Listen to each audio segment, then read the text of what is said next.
Skin Spotlights found a bit of evidence to suggest that Spirit Blossom Ashe was at one point meant to be one of the wretched Exalted skins, designed to hoover up to $250 out of the pockets of anyone enticed to buy it. Eventually, they seem to think the better of doing that, perhaps because Zanuzal went over so poorly, but perhaps this is why she has an evolution mechanic on her bow that makes it get more and more elaborate.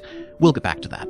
Ashe in this skin is playing the part of the Wandering Queen, a tragic Ionian fairy tale queen who tried to escape for a moment from her boring courtly life, but escaping her responsibilities cost her life and caused disaster in her kingdom. As penance, now she wanders the wild, guiding the lost safely back home. From the hips and up, thus, Ashe wears the outfit of a classical historical fantasy queen figure, elaborate in her robes with a prominent golden headpiece, ribbons, and a long flowing hairstyle, which here stands in for the silhouette of her cloak from the base design, which is very clever. From the waist down, though, she has tucked her dress away in the back of her belt, lifting it out of the way of her legs in a gesture that seems to be designed to be conspicuously practical. Like, oh, she roams the wilderness and she needs mobility, so she gets the dress out of the way. It's a cool idea, and it almost works, but for my money, it's kind of ruined by the fact that she still wears those catastrophically impractical sandals on her feet that look like they would slip off center and break her ankles at the first step over rocky terrain. She really needs more humble and practical footwear to make this idea work, or hell, just make her go barefoot, honestly. The real problem with the skin is the bow, though. I really like it in its first form, where it's a fairly sparse, simple weapon, just a pair of branches still with their leaves on, twisted in a lovely organic pattern, floating apart from one another by magic. The humbleness of the bow, next to how elaborate her outfit is, to me, does a good job of communicating this idea of a ceremonial royal longing for a simpler, more natural life without all the pomp and circumstance. But then,